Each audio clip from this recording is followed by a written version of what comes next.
Kukatpally police station పరిధిలో hash oil అనే మత్తు పదార్థాన్ని విక్రయించేందుకు ప్రయత్నిస్తున్న ఇద్దరు వ్యక్తులు అదుపులోకి తీసుకున్నట్లు బాలానగర్ డీసీపీ శ్రీనివాసరావు వెల్లడించారు. నిందితుల వద్ద నుంచి 4,40,000 రూపాయలు విలువ చేసే హ్యాష్ ఆయిల్ నింపిన ఈ 220 చిన్న కంటైనర్ డబ్బాలను స్వాధీనం చేసుకుని నిందితులు రిమాండ్కు తరలిస్తున్నట్లు తెలిపారు. సైబరాబాద్ సిపి స్టీఫెన్ రవీంద్ర ఆదేశాల మేరకు మత్తు పదార్థాలు సరఫరా చేసే వారితో పాటు విక్రయించే వారిపై కూడా ప్రత్యేక నిఘాను ఏర్పాటు చేసినట్లు ఆయన వెల్లడించారు. బాలనగర్ జోన్ పరిధిలో నెల రోజుల వ్యవధిలోనే 3 కేసుల్లో భారీగా డ్రగ్స్ను స్వాధీనం చేసుకున్నట్లు డీసీపీ తెలిపారు.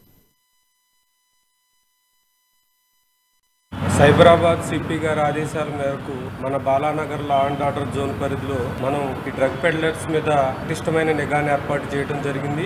ముఖ్యంగా లా అండ్ ఆర్డర్ పోలీసులు అదేవిధంగా ఎస్ఓటి పోలీసులు గత నెల రోజుల్లో ఇది 3వ పెద్ద క్యాచ్ పట్టుకోవడం జరిగింది. ఆల్రెడీ ఇంతకుముందు మనం MDMA ఒకటి నియర్లీ 20 గ్రామ్స్ సీజ్ చేయడం జరిగింది. అదేవిధంగా బాచుపల్లి ఏరియాలో కూడా 40 గ్రామ్స్ డ్రై గాంజా సీజ్ చేయడం జరిగింది, 40 కేజెస్. సో ఇప్పుడు మనం ఈరోజు morning around 7 AM Kukatpally Y junction ఏరియాలో ఒక ఇద్దరు ఒరిస్సాకి సంబంధించిన నిందితులను అదుపులో తీసుకోవడం జరిగింది. వీరి దగ్గర నుంచి సుమారు 1100 గ్రామ్స్ యాష్ ఆయిల్ జెల్ని సీజ్ చేయడం జరిగింది. ఇది